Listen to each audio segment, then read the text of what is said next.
Berikut ini akan kami sajikan hikmah kesehatan puasa baik menurut keterangan yang diambilkan dari kitab yang telah disampaikan oleh ulama ataupun menurut ahli kedokteran. Selain sebagai salah satu bentuk rutinitas ibadah orang Islam, ternyata puasa juga memiliki hikmah besar yang terkandung di dalamnya. Sebagaimana sabda Nabi Muhammad SAW yang diriwayatkan oleh Imam Tabrani, "Sumu tasyihu, berpuasalah maka kamu akan sehat." Dalam hadis lain juga diriwayatkan bahwa puasa adalah solusi terbaik untuk menekan hawa nafsu dan hasrat biologis manusia bagi mereka yang belum mampu untuk menikah. Mungkin banyak orang yang awalnya beranggapan bahwa puasa sehari penuh akan mendatangkan efek dehidrasi dan gangguan kesehatan. Namun sejatinya anggapan ini semua salah. Dehidrasi pada orang puasa tidak akan terganggu karena metabolisme orang puasa menurun, sehingga tubuh hanya membutuhkan sedikit kadar air. Selain itu, makanan dan minuman pada tubuh orang puasa juga sedikit, sehingga sampah pencernaan dan metabolisme otomatis akan ikut turun.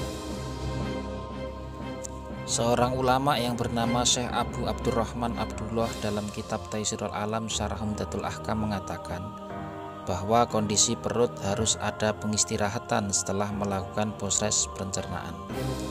Maka dengan melakukan puasa seorang akan mengistirahatkan organ pencernaannya, karena pada umumnya manusia melakukan makan sehari semalam 3 kali. Padahal kita tahu organ pencernaan dalam memproses asupan makanan yang masuk ke dalam tubuh membutuhkan waktu kurang lebih 8 jam. Jika kita kalikan, maka organ pencernaan membutuhkan waktu 24 jam untuk memproses makanan dalam waktu sehari semalam. Hal ini tidak kita sadari bahwa kita telah memaksa organ pencernaan untuk bekerja terus-menerus tanpa memberi waktu istirahat. Dengan adanya rahasia seperti ini, dengan sendirinya kita telah memberi waktu istirahat untuk organ kita. Secara logika, hal ini dapat dinalarkan bahwa semua alat apapun jika digunakan secara terus-menerus dengan tanpa henti, maka akan lebih cepat rusak dibandingkan dengan alat yang sesekali diistirahatkan. Selain itu, dengan banyaknya organ yang diistirahatkan, maka secara otomatis energi tubuh yang sebetulnya digunakan untuk proses pencernaan akan dimanfaatkan untuk revitalisasi organ-organ utama, seperti hati dan ginjal.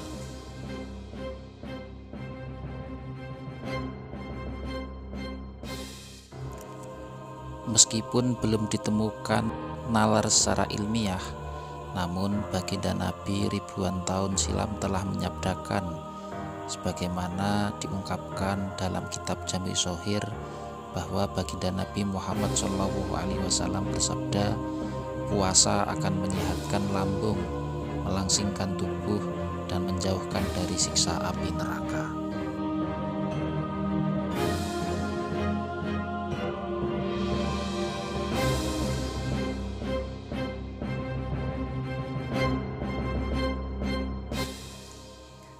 Anggapan sebagian orang bahwa puasa akan mengurangi asupan makanan yang masuk ke dalam tubuh ialah benar. Namun, untuk memenuhi kebutuhan energi tersebut, tubuh akan melakukan autolisis atau pembongkaran sel-sel.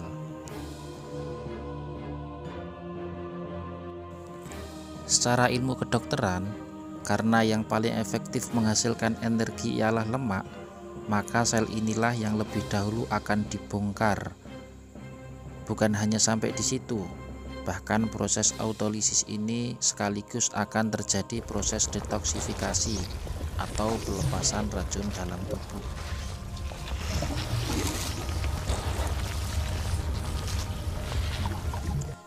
Hal ini dapat dibuktikan melalui urin dan fases atau berak. Urin dan fasesnya orang yang puasa akan ditemukan toksin organofosfat atau jenis bahan racun yang terdapat pada sebagian obat nyamuk dan toksin-toksin yang lain.